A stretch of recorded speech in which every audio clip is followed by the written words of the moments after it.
நான் என்பது யாரோ பெருந்திரளினிலே நான் என்பதை வீசி எழுந்தேனே மனமே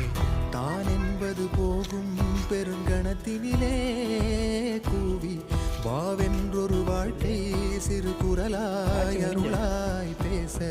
போகா